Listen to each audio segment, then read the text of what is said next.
છોટાઉદેપુર નગરપાલિકાની ચૂંટણીને લઈને ભારતીય જનતા પાર્ટી દ્વારા પણ પ્રચારનો ધમધમાટ શરૂ કરી દેવામાં આવ્યો છે। છોટાઉદેપુર નગરમાં અલગ અલગ પાર્ટી હાલ પ્રચાર કરી રહી છે। આમ આદમી પાર્ટી, કોંગ્રેસ હોય કે પછી ભારતીય જનતા પાર્ટી, તેઓ દ્વારા ડોર ટુ ડોર પ્રચારની શરૂઆત કરી દેવામાં આવી છે। તેવામાં ભારતીય જનતા પાર્ટી દ્વારા પણ તમામ ઉમેદવારો જીતે તે માટે ડોર ટુ ડોર પ્રચારની શરૂઆત કરી દેવામાં આવી છે। સાંસદ, ધારાસભ્ય સહિત ભારતીય જનતા પાર્ટીના અગ્રીમ નેતાઓ, કાર્યકર્તાઓ તમામ પ્રચારની કામગીરીમાં જોતરાઈ ગયા છે। તેવામાં જ્યારે આમ આદમી પાર્ટીથી ધારાસભ્ય ચૈતર વસાવા પણ છોટાઉદેપુર નગરપાલિકામાં પ્રચાર કરી રહ્યા હોય અને તેમના દ્વારા જે આક્ષેપો કરવામાં આવ્યા છે તેના બદલામાં છોટાઉદેપુર ખાતે સાંસદે ફક્ત એટલું જ કહ્યું કે જવાબ આપવાની કોઈ જરૂરિયાત નથી, જવાબ જનતાએ દિલ્હીમાં આપી દીધો છે।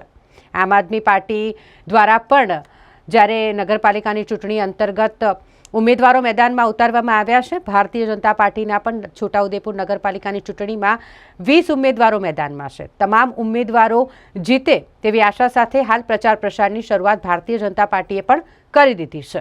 આ વખતે છોટાઉદેપુર નગરની સામાન્ય ચૂંટણીમાં ભારતીય જનતા પાર્ટી તરફથી 5 વોર્ડમાં 20 ઉમેદવારો ઉતાર્યા છે અને આ 20 ઉમેદવારો ભારે બહુમતીથી ચૂંટાશે એવું હું ખાતરી આપું છું।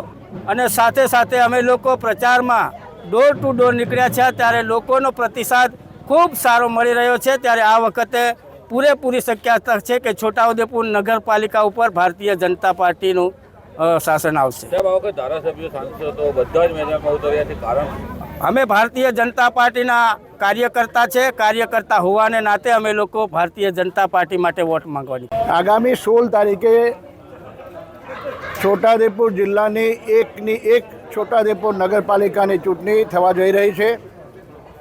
આપનો સવાલ ખૂબ સાચો છે, કેમ કે આ વખતે અમે લોકો ભારતીય જનતા પાર્ટીમાં કોંગ્રેસમાંથી વિલીન થયા બાદ કોંગ્રેસ પાર્ટીની પેનલ પણ પૂરેપૂરી સાથે સાથ વોર્ડમાં ઉતારી શક્યા નથી અને આ માહોલ અમે લોકો છેલ્લા 1 અઠવાડિયાથી તમામ સાથે સાથ વોર્ડમાં 28 સભ્યો છે, એની અંદર ભારતીય જનતા પાર્ટીએ 20 સભ્યો ઉતાર્યા છે અને 20 સભ્યો 100% બીજેપીને અહીંયા જીતશે અને બોર્ડ ભારતીય જનતા પાર્ટીનો સૌ પ્રથમવાર છોટાઉદેપુર નગરપાલિકામાં બનવા જઈ રહ્યું છે।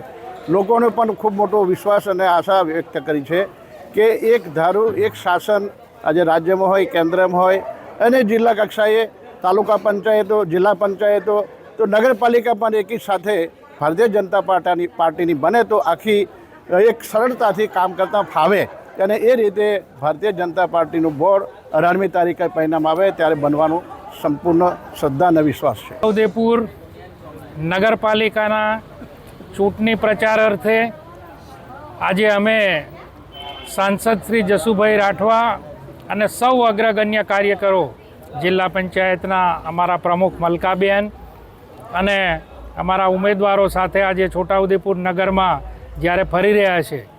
આવનારા દિવસોની અંદર છોટાઉદેપુર નગરના વિકાસ માટે ભાજપા માત્ર એક વિકલ્પ હોય, નગરમાં ભાજપાને શાસન બોર્ડ બેસે એના માટે મતદારોનો ઉત્સાહ પણ અમે આજે જોયો છે।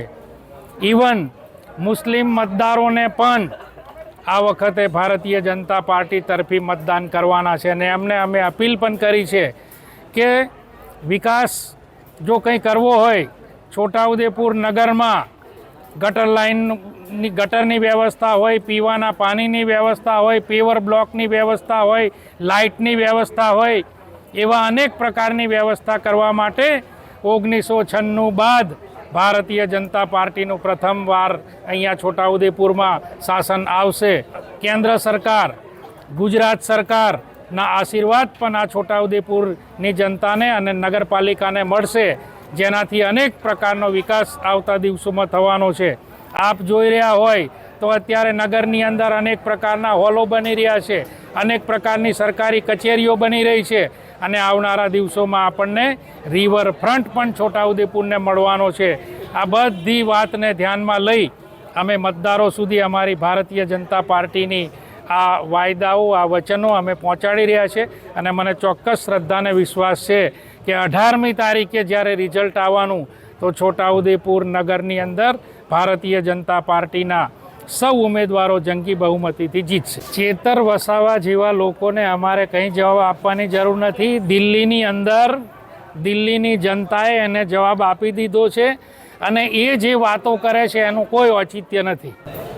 એનું કારણ વિકાસ, અને અમે સાથે લઈને ચાલ્યા છે.